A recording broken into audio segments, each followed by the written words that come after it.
Part 1. What is vulnerability? Who is vulnerable? Are we vulnerable in our fields? Part 2. Helpful tools for coping with fear of vulnerability and intimacy. I mean, it's one of those things where we all have these deep-seated fears about ourselves, right? About our worth, about our level of attractiveness, about our goodness. We all have these fears that we may not be as good or as worthy or as lovable as we hope we are, right?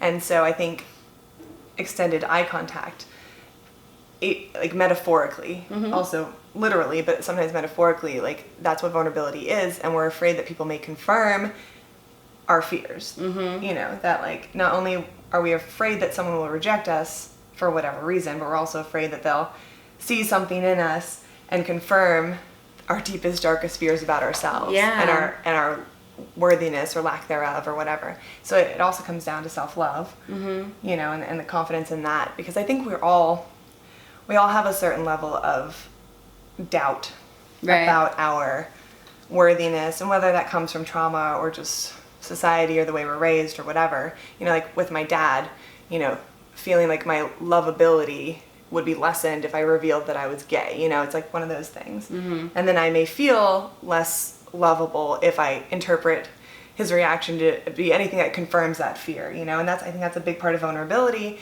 is being vulnerable comes down to like being brave, but being brave comes down to having that self-love that just, you know, understand no matter how that person reacts, I'm still confident in my goodness, in my worth, you know? And I think that's a big part of vulnerability. Yeah. Most of us have a really hard time being confident in our worth. You know, most people we're all on an edge, you know, and if a bully talks trash about you, then it confirms that we're not worth. I mean, it's so hard to navigate, and we're kind of veering into what I was hoping to talk about, which is like trying to discover what are some helpful tools or like coping mechanisms to improve our fears of vulnerability and intimacy.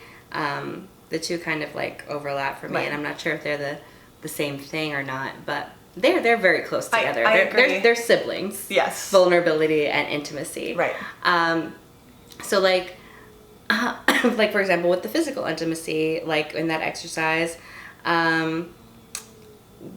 do you know of any ways to like practice like getting more comfortable with something like that? Maybe is it just like doing it, you think? I think immersion therapy can, you know, like getting out there and actually doing that. I also think that another thing that's really, really helpful, or it has been for me, is therapy in general. Like for me, like talk therapy has been really, really great, because it helps me anytime I'm sharing something like, you know, my vulnerabilities. I have someone who is a safe space to confirm and validate my worth, and, you know, it's almost like the opposite of the fear, right? Someone is there to actually say, hey, no, you are worthy of being loved. You know, it doesn't matter if you're gay. You know, you are worthy of being loved. It doesn't matter if you have this. It doesn't matter if you look like this. It does. You know, you have that worth. So I think for me, also, a big reason that I have so many walls up personally, because I was in relationships with people who did not take care of my vulnerability. So I think spending time with people who are safe spaces, I think that's big. Because I found that the more I do that, and the more I spend time with, I'm going to use a term that Brene Brown says, marble jar friends. What's that?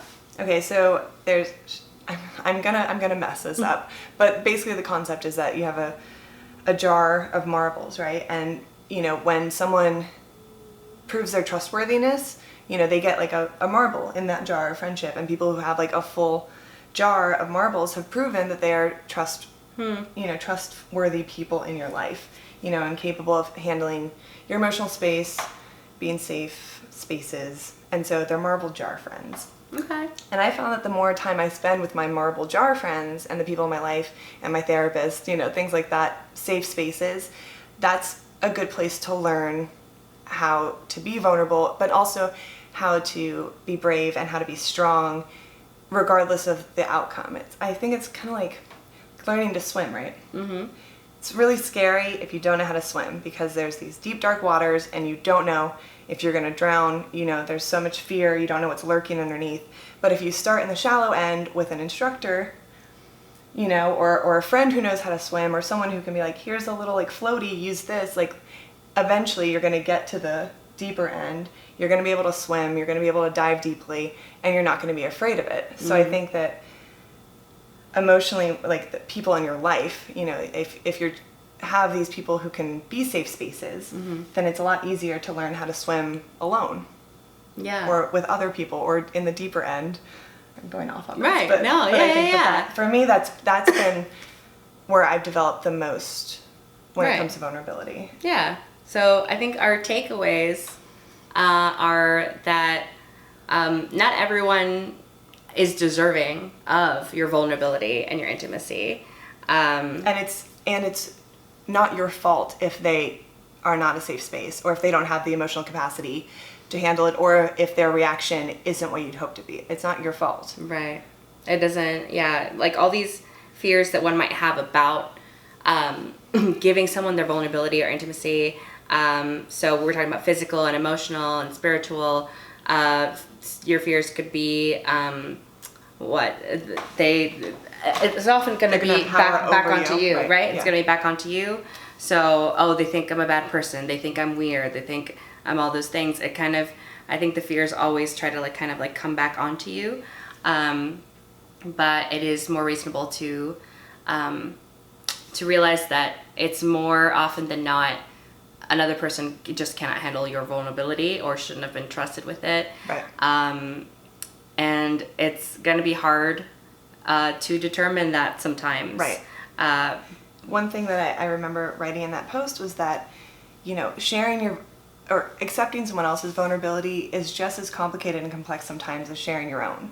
So I think that having a little more empathy for the people we choose to share with can help us, you know, because we're not so, our expectations are not so strict that person's going to handle it like a trained therapist, you know. So I think having empathy for other people and understanding that other people, even some people in just like that day, may not have the emotional capacity because they're dealing with a big struggle, and they may not be able to handle your vulnerability in a way that they would on a different day. It could just be the day for that person. Right. Yeah. So I think sometimes this kind of stuff we have to get out of our heads and get out of our spaces a little bit to get a little bit more perspective, and to see that we're not giving away anything. You know, and other people only have power over us if we think they do. Yeah.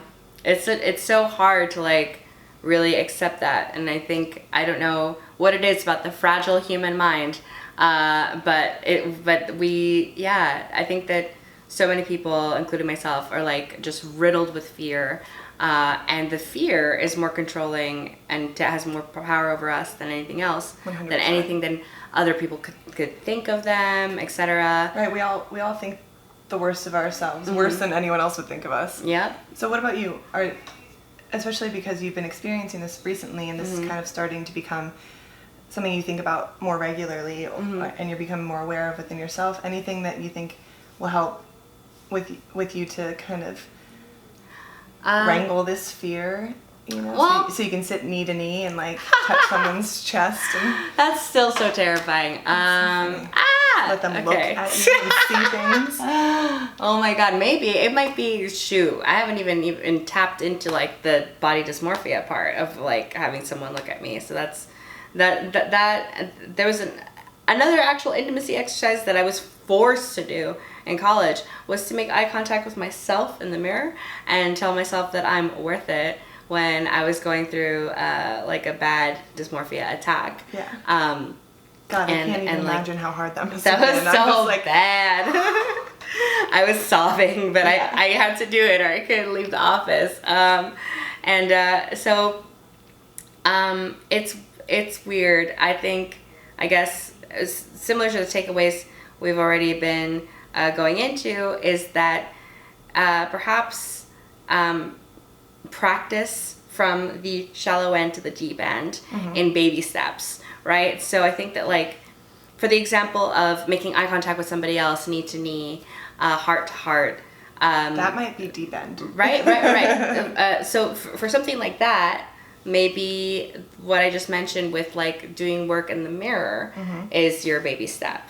Because even the mirror is very hard, but like, so practicing like kind of being unafraid to be vulnerable and intimate with yourself. I love that. Right? Isn't that interesting? And then like once you kind of reach this this point of like self-comfort and self-love, like then you maybe won't be so afraid of what you think somebody else might take away if they have that same intimacy with you. Does that make sense? I agree 100%. I do think that's like a big part of self-love. Like, if you can get to the point where, you know, maybe not every day, but most days, to be able to like look yourself in the mirror and be like, I love you, you know, and then all of you, no matter what, we're here for it.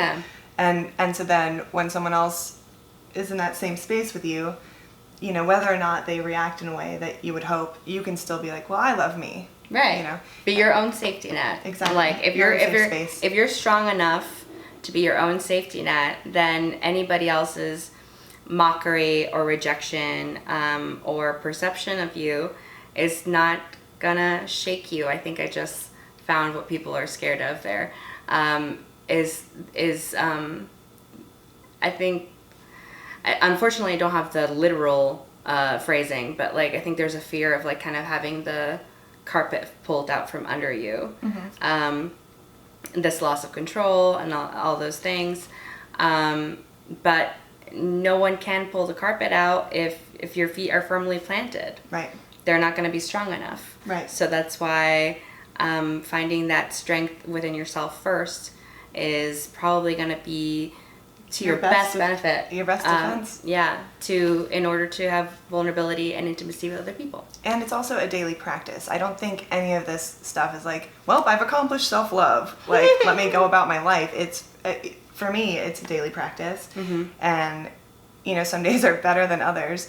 But because it's like working a muscle. It's like working, you know, whatever. You have to do it every day and keep it up, because I think that self-love is like a muscle. I feel like it atrophies if you don't give it attention. So. And that's a valid point. I do definitely need to re-practice some stuff, because I think you hit the nail on the head, because I used to do more self-therapy for body dysmorphic disorder, and kind of like once I felt recovered from it, I'm like, well, I don't really need to focus on that anymore, because it's not bad as it once was. But it is kind of like mental illness has a back of the head kind of a haunting way of existing. And yeah, if you don't practice all the time, if you don't feed it a la Babadook, if you don't feed it, then it might come out and get you. I agree with that. I agree with that so hard. And I've seen that a lot with myself and with other people in my life, when they are focusing on their mental wellness and they're doing self-care. And I don't mean just like face masks. I mean like actual self-care. That everything improves. And then they feel good. And so then they stop. And then they're back in a not so good place. And this is one thing I say all the time. It's a daily practice. So some days are better than others, though. But it's better than not doing it. Wow, we just cured fear of intimacy and vulnerability. You're welcome, YouTube. Yay. This has been an amazing talk. I'm so glad that we had it. Like, I feel revived. I feel ready to I feel inspired. I'm ready to dive back into self-therapy. This was amazing. So we're now gonna shoot a video over for Eveleena's channel. Eveleena.